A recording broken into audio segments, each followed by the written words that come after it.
to read them to presenters for answers. Our presenters today are Tom McAllister, the Director at the Office of Response for the Mississippi Emergency Management Agency, and Jim Craig, the Director of Health Protection for the Mississippi Department of Health. Jim serves as the Emergency Agency Coordinating Officer for the Mississippi State Department of Health, assigned to the Mississippi Emergency Management Agency to coordinate ESF response under the Comprehensive Emergency Management Plan for Mississippi. Jim has been in emergency response and working in natural and man-made disasters for 35 years in both Louisiana and Mississippi. One of Jim's national responsibilities is serving as the chairman of the Executive Committee for the Directors of Public Health Preparedness at the Association of State and Territorial Health Officials. I'm now going to turn the webinar over to Tom McAllister. Tom?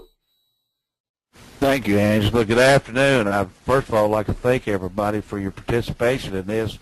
There's been a lot of work gone into this over at the Department of Health, and Jim and his staff have done a tremendous job. If you look at EMAC and the direction EMAC's going, you hear a lot of talk about mission-ready packaging and the MAS system and all the different elements to give everybody pretty much a catalog of what's out there. In my opinion, and I've been through a lot of disasters in both Mississippi and in other places, when you start, one of the most important pieces of that disaster is your public health side. When you start talking about decompressing hospitals and evacuating nursing homes both before and after the storm, with the lack of power and ability to maintain definitive care, and then providing care for people that are injured in the post-disaster portion of what you can imagine. I never realized how many of those were until we were hit with Katrina, and we had so many of them. So there was a lot of discussion in that post-Katrina era, and us talking about different things that were necessary and some of the things that were brought in for us that Jim and his staff were able to put their hands on through EMAC. So we're real fortunate in Mississippi to have such a partner as the Mississippi Department of Health and Jim Craig and his group, because they have done a tremendous job of not only organizing the resources and providing those resources in the state of Mississippi, but also an excellent job of helping to organize Region 4 as a whole so that we have this regional response to medical issues during disasters. So I'm not going to take up a whole lot of your time. I want you to see what Jim has put together, what his staff has put together. So I'm going to turn it over to Jim Craig and let him show you what they have now. Jim, it's all yours, buddy. Thank you, Tom, and let me also thank everyone that is joining us on the webinar today. And hopefully part of what I'll be able to show you today are some of the opportunities that may exist in your areas to better prepare your mission-ready packages and/or align your resources so they can be even more beneficial to your counterparts in other states. So if we can make sure I got this control piece to move the slide here. So if we can look at the objectives for today's discussion, there are really four things that I'd like to accomplish in the next hour. One is to help you understand the value of relationships with emergency management in public health and medical EMAC planning. Also being able to identify the value of mission-ready packages to support planning for public health and medical responses, and to encourage you to develop mission-ready packages beyond just typed resources, and we'll talk a little bit more about that in a moment. And then lastly, to encourage regional EMAC planning and leveraging of resources. I think all of these are goals that if we can accomplish, we'll be much better prepared as a nation and much better prepared to help each other in catastrophic events. So to frame the discussion, in Mississippi, public health is centralized. So that means the 102 county health departments that we have are staffed and operated by employees who are under the authority of our state health officer. And public health in Mississippi is not a cabinet position. Instead, reports to a board of health that's appointed by the governor.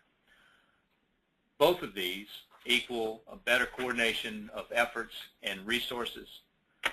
In addition, public health and medical is a line between PHEP, the Public Health Emergency Preparedness, and HPP, the Hospital Preparedness Programs, and have been since 2003 under the Office of Health Protection. My office, the Office of Health Protection, is a directorate. It includes 62 different regulatory programs. They include environmental health and licensing of healthcare facilities and personnel, EMS, radiological health, all of which give us, I think, kind of a unique opportunity to have these partners within the same directorate, within the same office, to be able to work on the vast areas of public health and healthcare at the same time. Further, to frame the discussion, the Comprehensive Emergency Management Plan of Mississippi indicates that the Public Health Department, Mississippi State Department of Health, is the lead agency for ESF8, the State Health and Medical Response. But that's not the only responsibility that public health has in the comprehensive plan. We also have responsibilities in transportation, public works, mass care, all in hazardous material response, animal health, short-term recovery, and obviously in external affairs.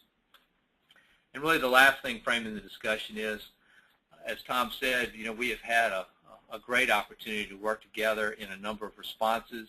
It's unfortunate that we have as many responses as we do, but it does help make us stronger. It does help make us more consistent in the way that we're able to approach different types of responses in Mississippi. And I'll also tell you that there are very few responses in Mississippi that don't have a public health impact. As Tom said, I think public health in the medical sector is a main component, whether it's the local response, the regional response, state response, or national response, that there are very few of those responses that do not have a health or medical counterpart. So let's look at the value of the relationship. The Mississippi Public Health and Medical Emergency Preparedness work very close with emergency management. Tom has been a great partner, Robert Latham, the emergency manager there. We have a unique relationship, I think, in some respects, but hopefully one that's enjoyed by a number of states. Emergency management is all about coordinating of resources. In ESF8, we're about coordinating the public health resources. The closer we work together, the better the opportunities are for us to be successful. So a little unique in Mississippi is we house actually part of the public health preparedness staff in the State Emergency Operations Center. Our units that are focused around public health emergency response, planning, and volunteer coordination are all actually share office space in the State Emergency Operations Center with our friends at the Mississippi Emergency Management Agency. Another value of the relationship, pre- and post-Katrina planning together, responding together, putting life back together. No matter what the particular response is in Mississippi, we work together as a unit, as teams, to put Mississippi back together. And that's a focus of all the agencies, our partners, our non-governmental organizations. Everyone's focused on the same thing. We learned a lot in Katrina. We learned what overwhelm looks like in the first few seconds. We learned what long-term recovery looks like, as we still today are conducting recovery operations for Katrina. So what has it really done for us? It's made us all kind of work together. It's made us better. It has made some new partners and some new relationships that will last forever and last to serve us well in future disasters. One of our newest partners, as far as a primary agency in support of the ESF8 responsibilities in Mississippi, has been the University of Mississippi Medical Center. They have a flight program. They have a medical communications system. They have a lot of resources that are well beyond the normal public health response. They also play a large role with the Mississippi Hospital Association, who's another great partner for organizing our hospital response. The Statewide Healthcare Coalition, we have had this since before Katrina. It is still our statewide coalition that we plan together for health and medical response in Mississippi. We exercise together, we communicate together, and we maintain relationships, which I think are key to that. Somewhat new is our 9 public health district healthcare coalitions. While we've always had an ESF8 coordination piece that we've done at the district level, a little more formalization is occurring to make those into actual healthcare coalitions now. So if you look at it overall, the success of Mississippi Planning Response Recovery, in fact, our overall preparedness is really one thing. It is the relationships.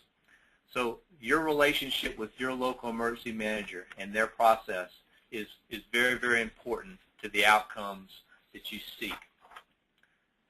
So now let's look at the value of mission-ready packages. In catastrophic planning, we've learned a couple things.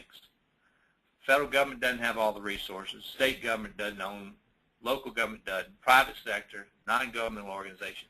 It takes all of us and all of our resources to try to meet some of the needs.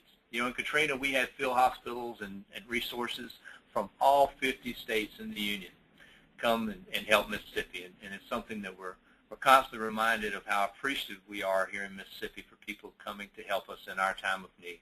And in fact, that's why we really feel strong about the EMAC process and our ability to go help others in their time of need. But we ran out of resources within our own country for just Katrina. We had field hospitals that came in from Germany to assist us on the Mississippi Gulf Coast during that response. So a really good practice was done and facilitated around the new MATRIC planning a year or two ago, and it looked at allocating resources for a pneumatic earthquake scenario. So what it really showed was there's not enough federal resources. This particular raw or resource allocation workshop was focused on allocating the federal resources across the states that would be impacted by a pneumatic event. There weren't enough resources. That was real clear to everybody pretty soon. And one of the largest gaps that we saw was there was no consideration for EMAC resources in that discussion. You know, states and locals possess a lot of resource ability and capability, and those were not part of that planning workshop. And I think there are plans to redo some of this resource allocation workshop and to focus a little bit more on the EMAC resources that may be available. But to do that, mission-ready packages can help prepare these packages in such a way that they can become almost a menu for states to be able to choose in catastrophic events or any time where they may need some additional support. So here's a little bit about what a mission-ready package is in the event that you're not familiar with it. It's really focused on capabilities, being organized in such a way that you can, again, choose them quickly from a list and have some idea of what those resources may bring to bear. In most cases, they are a resource that has been typed by the National Incident Management System, or NIMS. At all times, they are coordinated with state emergency management agencies. So these aren't things that public health just kind of puts together and says, yeah, we can do all this stuff in a vacuum away from emergency management. Emergency management has to be part of this discussion and has to be part of the development of the mission-ready packages so that when state-to-state communications occur, even though they may occur at the ESF8 level to talk about stuff, the actual EMAC process is emergency manager to emergency manager. So we need to make sure that they're in the loop of these discussions. So I talked a little bit about resource typing, and you can see here on this slide, this is kind of the NIMS Resource Center's definition of resource typing. And there are a lot of resources that are typed. There's not as many in public health as there probably needs to be, but a lot of progress has been made in recent times to get more typed resources available out there for us to choose from. But one of my messages today is don't be limited by just typed resources. In fact, if you want to see the ones that are typed out there already, here's a link to the website out at FEMA that you can go to resource management, and down below the picture you'll see all the NIMS incident resource typing. And again, look at those and see if you can type your resources. And where you can, that's great. A type 1 team versus a type 2 team versus type 3, all those various parameters that make up those teams or make up those resources are laid out on this website. So if you can make sure your team is credentialed that way and has all the processes in place to be one of those teams, then it's a fantastic thing.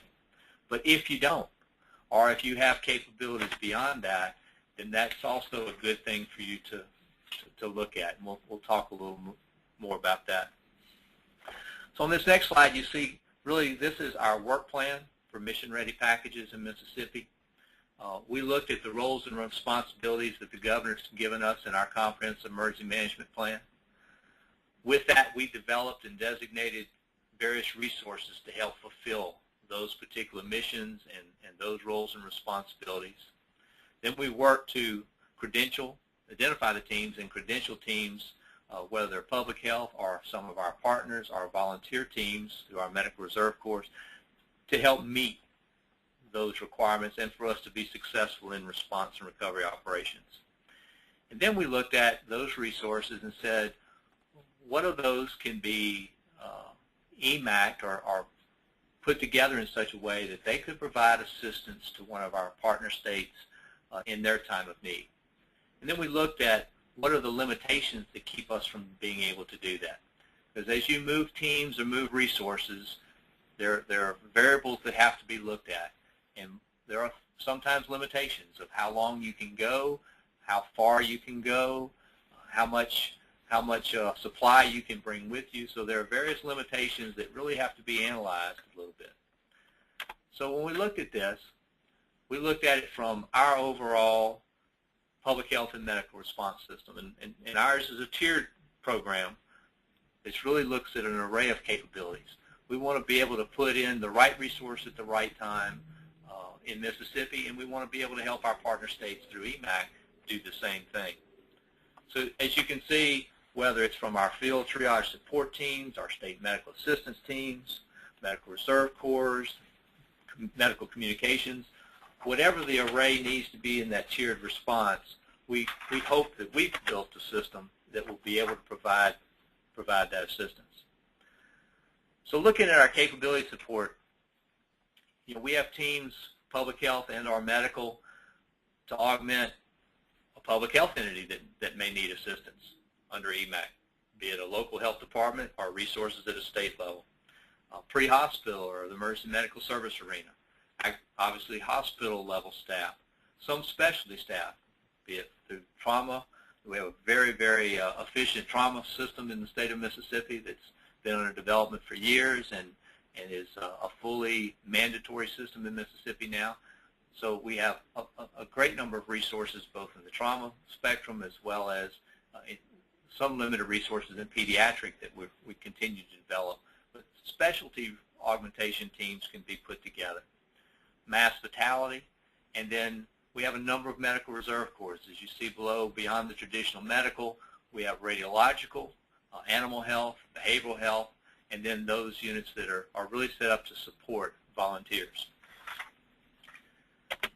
So let's look at some of the capabilities that have been developed in Mississippi that some of the states, probably a lot of you on the phone today, may have in your own states as within state resources of SMAT II Capabilities, or State Medical Assistance Teams. This is a medical surge augmentation. They come with personnel packages, might be nurses, physicians, paramedic types in those strike teams. Comes with fast track services as a capability where if an ER is really overrun by non-acute or lesser acuity levels of patients, those fast track lanes could be opened up through the SMAT II capability and provide assistance. Sometimes you just need sort and send help, that triage piece. One of the new resources that we just received is the METs, and that's the picture in the blue frame on the right side is a picture of the inside of our new mobile emergency treatment and training system, our METs, that we work in partnership with the University of Mississippi Medical Center. Provide 6 treatment bays and a resuscitation room. You see in the picture below on the left part of some of our field hospitals and a boot that connects to that trailer in the back with the pop-outs. That is the actual MET unit itself there in the back. So when we look at this capability, what can it bring for us? Well, it can provide inpatient services. It can bring alternate care facility, assist in mass immunizations or those pod operations that we do, special medical support to shelters, medical field stations, responder safety and health. And you'll see on a number of these slides, and you'll see on most of the mission-ready packages, this N+12 or N plus something, N being notification. So when a state notifies you it's time to go, this is how long it takes for you to go. And this particular resource, as you see, the pictures on the right we have 3 of these SMAT II capability field hospitals. The top slide, or the top picture being a single one, and the picture below is actually 2 of our units put together. So whether it's 50 beds or up to 150 beds, it's scalable based on the capability that would be required. And that's part of the mission-ready packages. You get what you want at the size that you need through the mission-ready package process. So that resource currently is N+12 or notification plus 12 hours. Another capability in Mississippi is the Mississippi Mortuary Response Team. They do some initial scene response and evaluation, process scenes, temporary morgue. We use the MMRT units here, which are cooling within the bag versus the actual trailers. And I'll talk a little bit more about how this resource can be leveraged at a regional level toward the end of the presentation. But right now, this is all the teams that you see are teams that are not only teams that have been placed and put together and trained together, but these are all teams that have already deployed to actual responses and have been very, very successful in those deployments. So this particular resource is an N+24, so notification plus 24 hours. An important piece of that is the family assistance.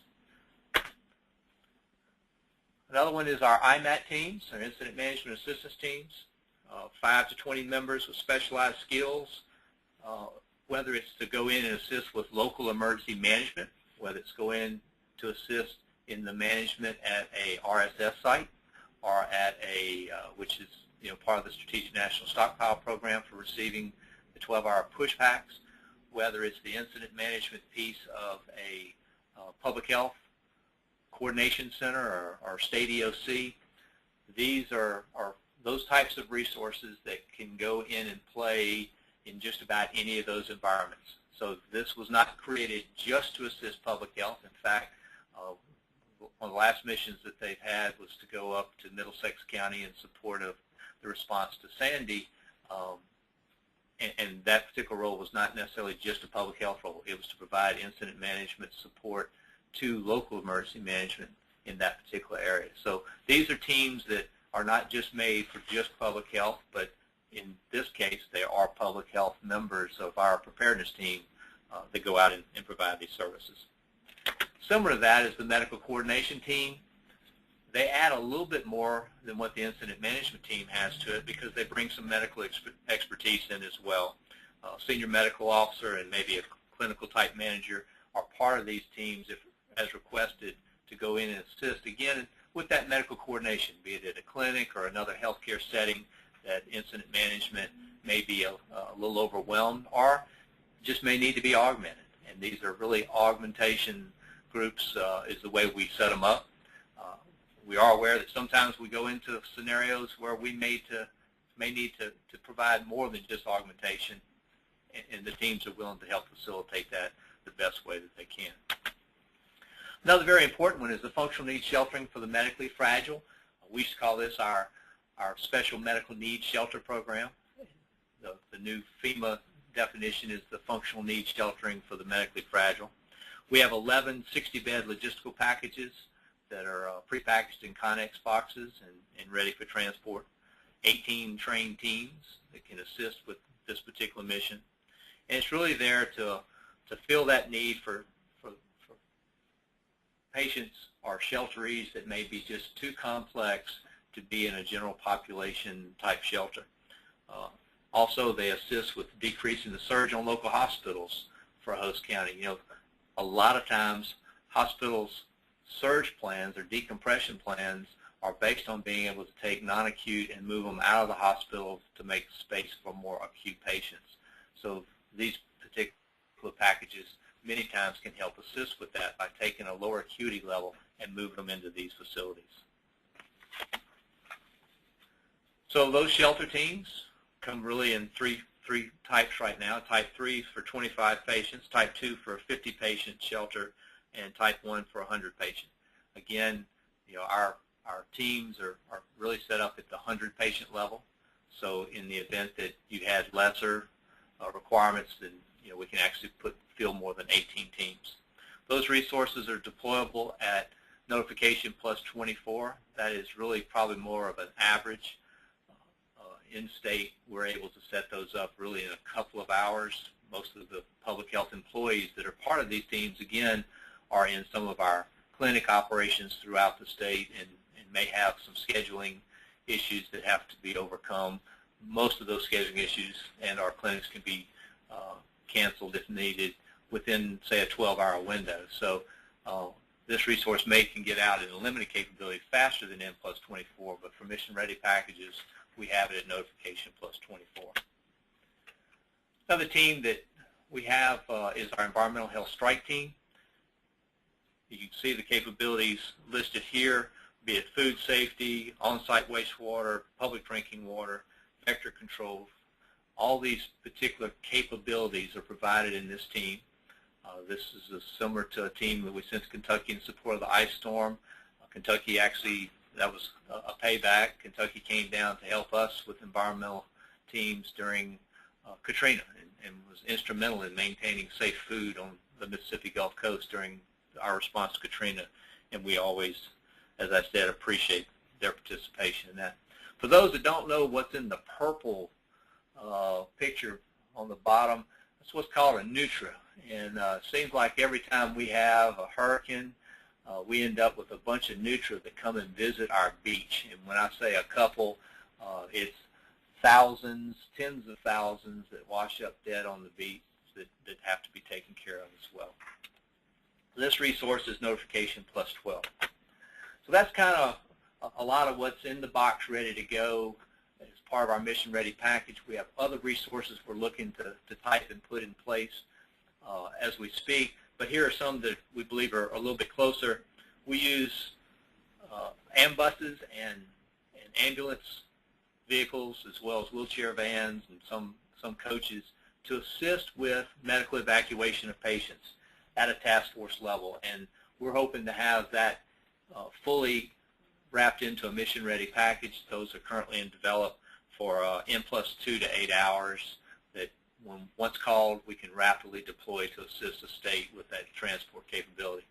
You have to know also that in Mississippi, we would love for a lot of states to be able to develop a similar capability.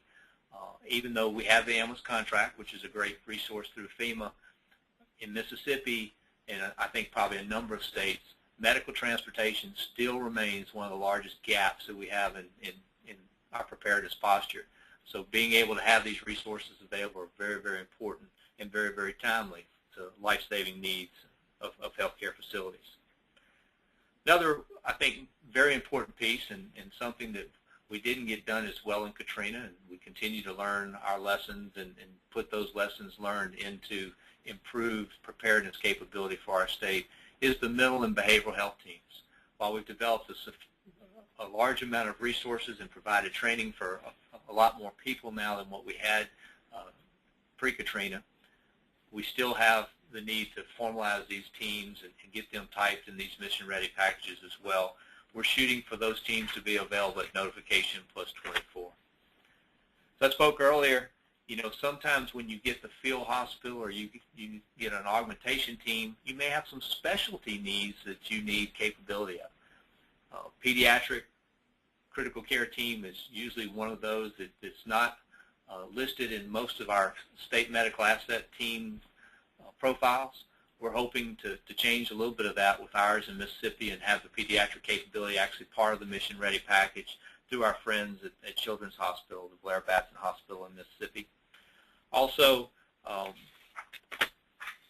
think one of the more exciting things that's going on right now is since 2005, we've put together in Region 4 ESF 8 Unified Planning Coalition, and we call it the UPC.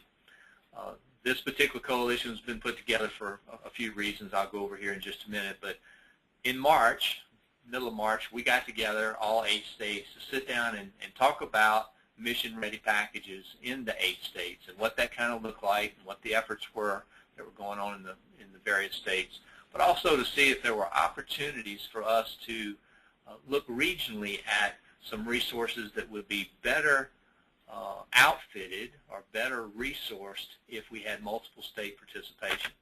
So part of what I want to share with you a little bit is kind of what the UPC does, as well as what work we're doing right now regarding the mission-ready packages. So as you can see here, public health and medical assets that are available with Region 4 to assist in a disaster response. The region stands up, if you will, to kind of help broker the resources that we have within the region. You know, it came about after our response to Hurricane Katrina, where Florida and some of the other states immediately came over based on some phone conversations that we had, and we continued to work out paperwork as they were in transit. But notice that we could make things move faster if we coordinated this and knew a little more intimately what the resources were of each of our states ahead of time, instead of trying to figure it out at the time when the catastrophic event has already occurred. The other thing that we do is planning coordination. These 8 states have the ability to get together and plan together for public health preparedness, also with a lot of our partners for pieces that cross public health as well. Last but not least, this planning effort also includes our regional emergency coordinators from DHHS, Department of Health and Human Services. At Region 4, I think we have probably some of the best, as they're known, RECs that exist in the DHHS family, and we're very, very happy to have them as part of our planning in the UPC as well. So kind of how we operate, the UPC stands up in almost a virtual activation. The state of Georgia is nice enough to let us use WebDOC instance to kind of do our resource coordination piece through them. But we stand up really to help each other, to get situational awareness, and if you hear of something that we could do to help, then we bring it up and say, you know, I have one of those. Let's see if we can't figure out how to get that help to you. It's very, very beneficial, and again, that intimacy, I think, helps save lives. In the case of the Alabama tornadoes a couple years ago, the Public Health Emergency Preparedness Director in Alabama needed ambulances that were just across the line in the state of Mississippi. And because of the relationship being key, secondly, the visibility of those resources being there, we were able to get the resource to the person in a very short amount of time, which ended up in that community making a huge difference to the outcome of those that were impacted. So here's some of the things that the UPC, the unsung part of this, I guess, if you will. These are real-world response coordinations that we've done through this 8-state Region 4 coalition over the years from 2007 through 2011. So I think our keys to success has been the partnerships and the relationships. You know, Tom McAllister, who started this presentation with us today, is a great friend of public health, but he's a great guy for Mississippi as far as keeping us prepared and helping us respond effectively to all of the incidents that we have in Mississippi.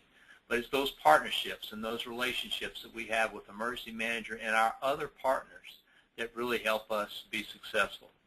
It's also 7 years of responding a lot. I don't know of a year in the last 7 years here in Mississippi since Katrina that we haven't had other responses, the BP-all spill, floods, droughts, tornadoes, H1N1. We've just had a lot of responses almost every year. And I think those opportunities of working together more and more have just fine-tuned that response and made this mission-ready package process even more important to us. And while we respect our differences at the region level, we also know that we can work together to do just about anything. We have almost daily communication. we all understand in the region, especially, what the need is and why it's so important that we work together. I think we see that the preparedness directors in those 8 states are very committed to the mission of making their states the most prepared they possibly can. And I think we've really figured out that together we can do just about anything. So here's the anythings that we're working on now. It's 2 big projects, I think. There's always projects going on in the UPC, but here are 2 related to mission-ready packages. Once upon a time, there was a field hospital that was purchased by the federal government that now is in the possession of the Region 4, and our friends in North Carolina at the North Carolina Office of EMS actually house this resource. But you've seen field hospitals, and field hospitals come in usually 1 or 2 semi-trailers. This particular resource is much larger than that. In fact, I think it's over 13 tractor-trailers of equipment, and then you can put all your state medical assistance tents with it as well. But as you see in this particular picture over to the right, the pop-out trailer, which is an ICU, when you look on the inside of it, it looks much like an ICU you see in a hospital. This particular footprint is much similar to, say, a county or rural hospital that may have been taken out of place. So there's a lot of stuff, but it requires a lot of staffing, many times more than what one state may be able to provide. So as the 8 states, we're looking, well, can we do a mission-ready package that can move this out the door to go assist a state, and the backside of it, if you will, be made up of employees and stuff from a number of states. And that is something we're working on right now, that we can coordinate and work together to make this a unit that's fully deployable to go anywhere and be able to sustain that operation for quite a while. So this is exciting. We're also, as we went through our processes, looked at mass fatality. And while all 8 states have some capabilities in mass fatality, not all states have all the capability. However, if we were to try to put together almost a DMORT or a disaster mortuary level response, you could take equipment and personnel from the 8 states and put together a pretty impressive footprint to handle mass fatality, from the DPMU or the processing units to the family assistance centers, all of the pieces put together in a package. Again, maybe one mission-ready package supported by 2, 3, or up to 8 states that actually make up this resource to go out and provide the actual resource to people. So disaster response mission packages, if you don't know anything about setting these up, there's a nice little workbook that is placed out here with NEMA at the EMAC website, and I'll give you that site here in just a second. But some of the examples that you'll see in these mission-ready EMAC workbooks for force packages such as immunization, aeromedical, mobile communications, the team packages from IMTs to ALS and BLS, as well as the 150 or 50-bed medical assistance units, to inspection packages from environmental health, public health surveillance, on-site wastewater. There's over 100 mission-ready packages that are almost already written up for you. All you have to do is see if that package fits the resources that you have. But again, don't just get hung up on typed resources. In the event that you can't meet a typing, it's still okay to go ahead and list your resources and list the parameters that may constrain that resource. So here's a picture of a basic life support transport package for a mission-ready package. And you can see it just covers the task and the purpose, what missions it can do. They're kind of in a bullet form. What are the limitations, and that's a key piece. The personnel that come with it, the equipment that comes with it, what supports you would require. So if you're going into a catastrophic area, that's something we learned in Katrina, we preached to everyone, was if you're coming to an area that's just had a catastrophic event, don't expect us to have, hot meals, hot showers, a hotel room for you. Those resources may not be available in a catastrophic response. So if you require support, we need to make sure that that's those support requirements are listed there. And what else it works with, again, that in-hour sequence, that's notification plus how long before that resource could go out, and then any special instructions for getting that resource, such as if there are additional capabilities that you want to list as well. That's a good place to list them. Fairly easy format to list, and again, the workbook does a great job of helping you understand those that are already even out there. So what do we want to do? If there's a NIMS typing and our resource meets that typing, then let's make mission-ready packages that meet typed resources under NIMS. If there are limitations, we want to make sure that we address them in the mission-ready package. But I think we should need to also move it to our to-do list, because the more we can limit those limitations, the better it is for a state to be able to receive it, especially in a catastrophic event, and make good use for it.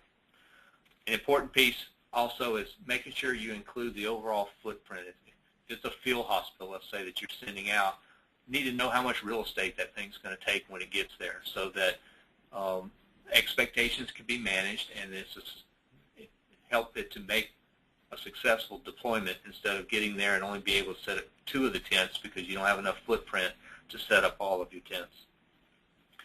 The other thing that I think is very important is estimating the cost to deploy. You know, you think that that's really hard to figure the cost, but there are some tools that are out there, and our friends in North Carolina has a great tool, and they may share. But there's some out here on the website with EMAC that can also assist in developing those costs. Really, the only variable that you should have at the end of it is where you have to deploy the resource. You don't know what the travel costs are until you know the destination, and you may not know how long, but you know how long is okay as long as you base the cost on a per day or per week, depending on how long you think that resource can be deployable. So here are some resources to create the mission-ready packages. As I said, the emacweb.org has some, underneath the tab that says mission-ready resources, has these workbooks, examples, links to those type resources we talked about, specific information for medical and public health resources. The frequently asked questions are fantastic, so you take some time to look at them, as well as some recordings and templates of how to create a mission-ready package. All the tools are out there to help you be successful in making these mission-ready packages. So some of the ones that are package models out there, as you see here, from emergency and critical care to high-risk prenatal, lab, pharmacy, radiology, acute surgical, and adult patient care services. Again, these are models that are already out there that you can look at by category and see if those are pretty close to what you have already, or, again, modify them so that they fit what your resource looks like. So to be successful, I think there's a few things you should do. The main thing, establish a good working relationship with your emergency manager. And I may be speaking for Tom, but I know I'm speaking for me. If there's something that we can do to help you enhance your relationship with the emergency manager, let us know, and we'll be glad to try to help. But that is so important, whether you're a local government, whether you're at the state level. You need to have a great relationship between public health and emergency management. Organize your resources under state sponsorship. And let me just tell you that this will vary on how that's done from state to state, depending on how, say, volunteers are organized in your state, whether they're actually part of government when they respond, etc.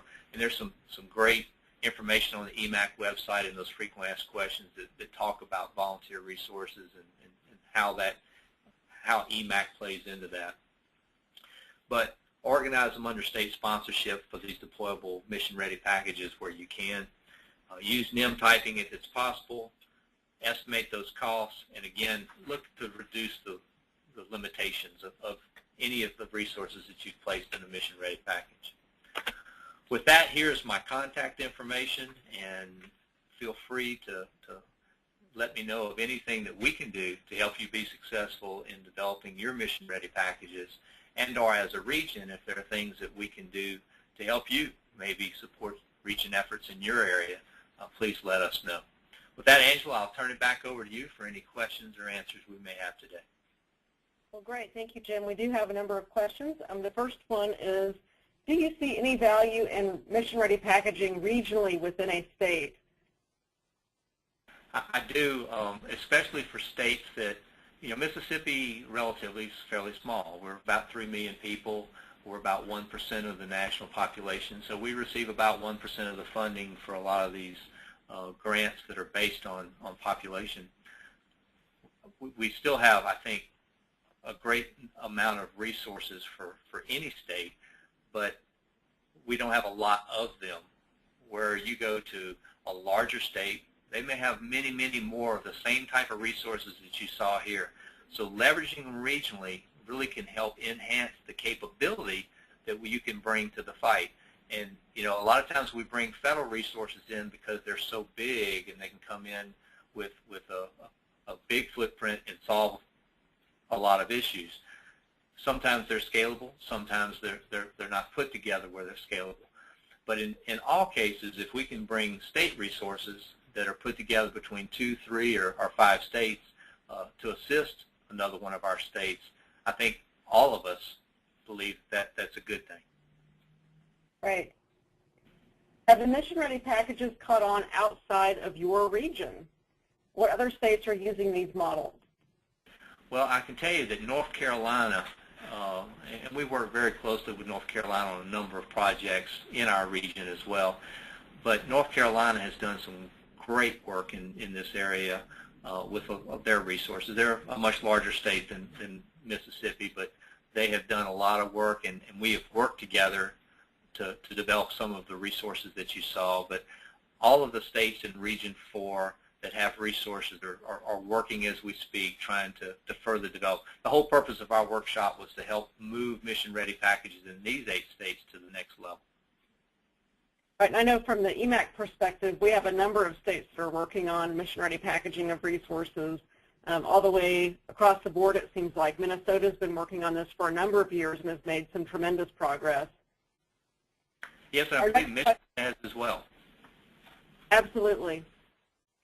Our next question, what types of strategies or real-world experiences have you worked through for air cargo transport of very large mission-ready packages? Well, the air cargo world is a little problematic, and I think that's why we've put together a lot of the resources into things that can go via truck for a number of reasons, one of which is it's just tough to control the weather. And having favorable weather during disasters is just not always what works out within the time frames that we're trying to get things out. So we really kind of have plan A is if the weather's nice, here's some ways that we can move some resources. Plan B, let's make sure that we have ways that we can move by ground. And to be honest with you, we've been more successful relying on the ground model than we have been on the air model. Now, we had a number of folks that brought us resources by air during Katrina, but it was weeks after that we were able to really accept those resources anywhere close to the area that had been impacted, where those that had been trucked in, we were able to put into operation a little bit faster. So, but I guess really to your question, how easy is it to get airframes? A lot of that just depends on the contracts that you set up with the air cargo folks. As far as getting military moves, it takes a lot of coordination. Mississippi, we're blessed again that we have a great working relationship with our National Guard, and we have an Air National Guard that has considerable resources, including aircraft, both rotor and fixed, that they can deploy and assist where needed. Excellent. Next question is, how are personnel notified that they have been requested to respond for a mission? Well, there's a number of ways that you can do that, remembering that just because you do a mission-ready package in a state that wants the resource queries you for it, doesn't mean that you have to accept that mission. So a lot of times there's some apprehension about putting a mission-ready package in because they're afraid if they put it on the list, that means they have to go if there's a a need for that package to deploy. It's still a negotiated process, depending on the time and the processes that they're requesting the resource. The state still has to accept it, and then once that state accepts it, then they make arrangements for the resource to move. So I don't know if that answers your question, or if you have a follow-up to that. No, I think that's a great answer. Our next question is, how do you send medical response volunteers to other states? Can this be done through EMAC? Well, and I surely don't want to get in the middle of answering a question for EMAC on their contract and interpreting that. But right, and we do have Tom on. Right, and I can tell you that the frequently asked questions that are out on the site do address that, but it does vary a little bit from state to state depending on how that volunteer is viewed in your state. Great, thank you. You said that mission-ready packages are NIMS typed in most cases. If we determine that we have a capability that we think would be a great deployable resource, but it's not typed, can we still put that in a mission-ready package and be deployed under EMAC? Yes, and the answer is definitely yes, and I would encourage you to do that. You know, we leave so many resources on the table just because we don't meet one little parameter of the typing, or we haven't developed that piece of it, or we haven't fully credentialed a team. Now, in the efforts of full disclosure, if a state goes to request a resource and there's a typed resource out there versus a non-typed and they're very, very close, they may choose to take the typed resource in favor of the one that's not typed. But in a catastrophic event, most all of those resources, typed or not, will be called to come into play. And it's important to have all of those resources that you think can leave your state successfully and go assist others should be part of a mission-ready package. Right. Our next question is here. Have you run into issues housing volunteers nearby or actually in the impacted area? That's certainly a concern for us here in Hawaii. Wow.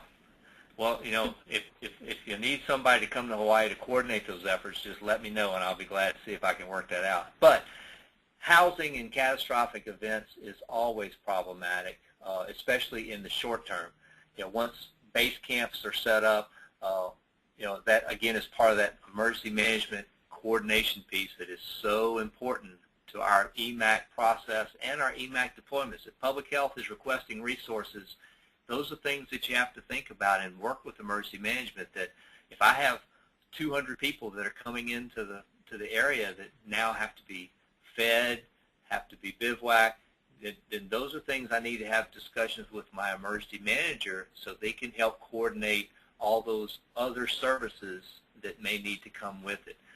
Again, where you can bring that resource with you, it's good. Everybody thinks about going to help a state that they see there has been a catastrophe, but they don't really realize what impact that has had to the infrastructure. And so you think that hotel rooms will be available, or that somebody's going to come around and do the feeding, and it's just not that way in a lot of these catastrophic events. So in areas where you can bring resources yourself to sustain yourselves, a lot of times we said this 3-day magic number, or now they talk about a 5-day. Can you sustain yourself for 5 days? I would tell you that if you can sustain yourself for your full deployment, have that as part of your plan.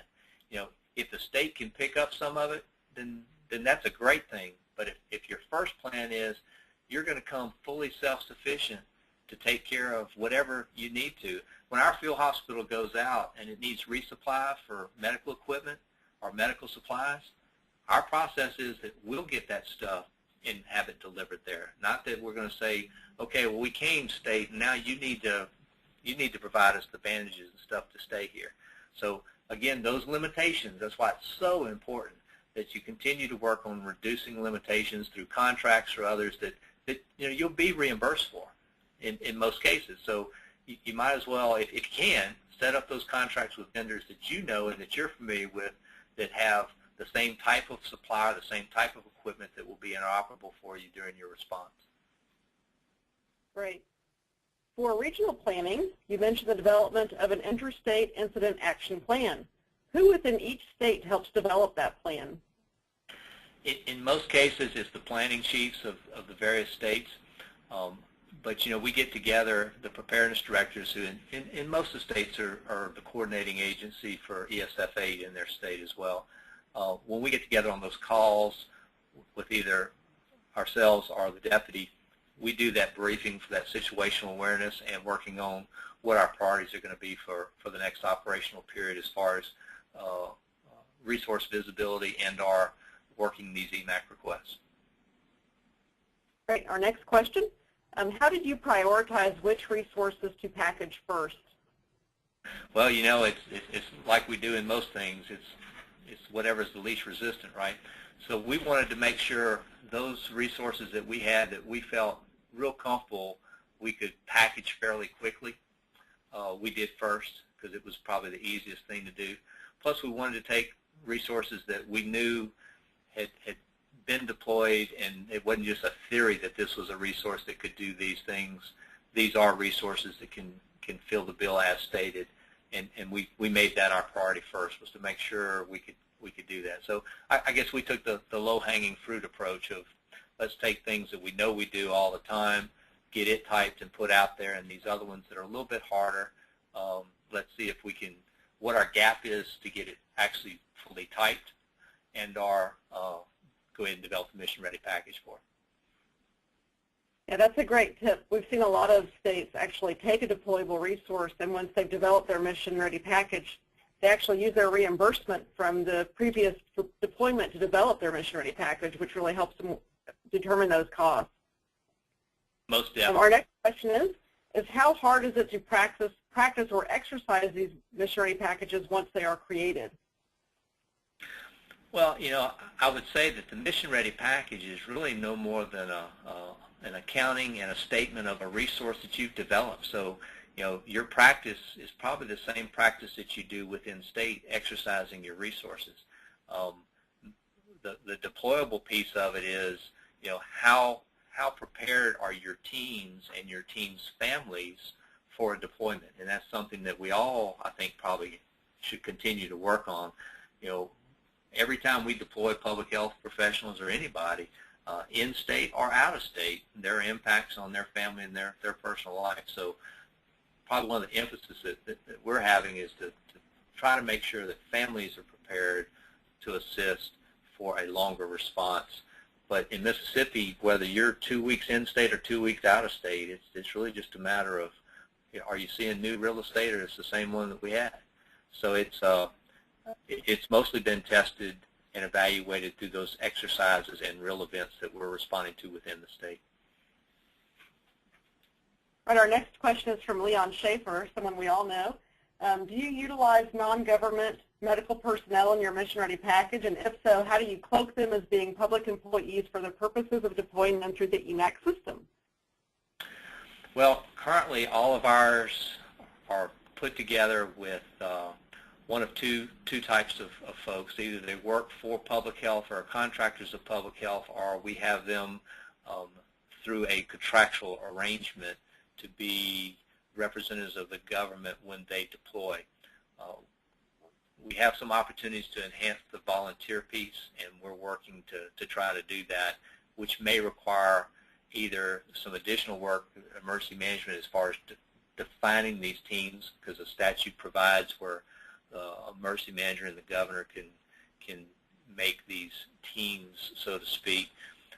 The other thing is maybe just looking at some of our statutes to tweak to make it real clear that volunteers put together in support of a response, in-state or out-of-state, are deployable as sponsored by the state. The key part of that is what your laws say in your state regarding sponsorship of volunteers.